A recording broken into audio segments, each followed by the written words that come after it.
इसके लिए रेस्पॉन्सिबल कौन है? अपने बेटे को बाहर पढ़ाने के लिए भेज सकता है किसी और स्टेट में?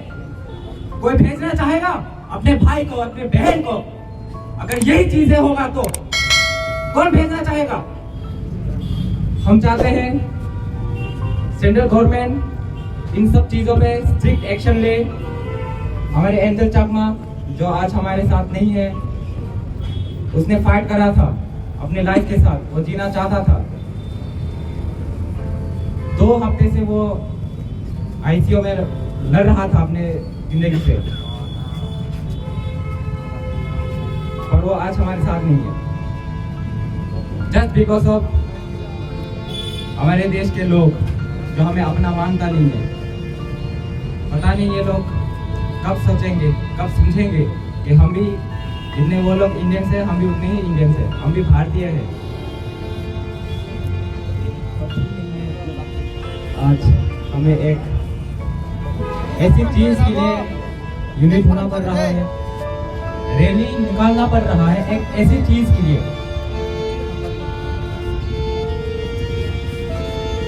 जिसके लिए हम हमेशा फाइट करते हैं। हमें प्रूफ देना पड़ता है कि हर एक इंडियंस है, कि हम भी इंडियंस हैं। क्यों आज भी हमें ये प्रूफ करना पड़ रहा है हर एक स्टेट में जाके कि हम भी इंडियंस हैं? अब नॉर्थ ईस्ट वाले भी इंडियंस हैं, क्यों? मेरा सवाल पूरे देश के लोगों से है कि हमें आज भी क्यों प्रूव करना पड़ रहा है हम इंडियंस हैं? आज हमारे भाई एंजल चाकमा हमारे बीच नहीं है।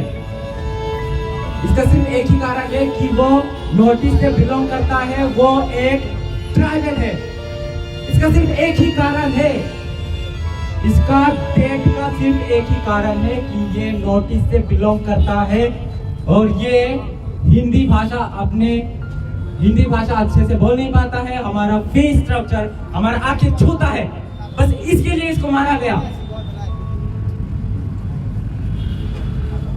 क्यों हो रहा है ये हमारे साथ? ये सिर्फ एंजल चाकमा के साथ नहीं, ये हर एक नॉर्थ ईस्ट लोगों से होता है, और ये होता आ रहा है आज, कल, हमेशा।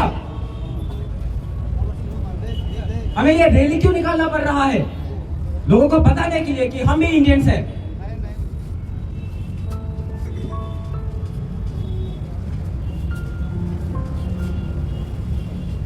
मैं देश के हर एक लोगों से रिक्वेस्ट करता हूं, जितने आप लोग इंडियंस हैं, हम भी उतने ही इंडियंस हैं। हमसे हमेशा सवाल किया जाता है, क्या कोई इसके बाद जो हमारे एंजल चाकमा के साथ हुआ है, आज नॉर्थ ईस्ट के हर एक बच्चा, हर एक माँ, हर एक पिता देश से सवाल करता है, और कितना दिन हमें ये सहना पड़ेगा? किसी भी स्टेट पे जाओ, नॉर्थ ईस्ट से हम बाहर जाते हैं तो हमें चिंकी चाइनीज बताया जाता है। ये सिर्फ मेरे साथ नहीं, ये हर एक नॉर्थ ईस्ट के लोगों के साथ होता है।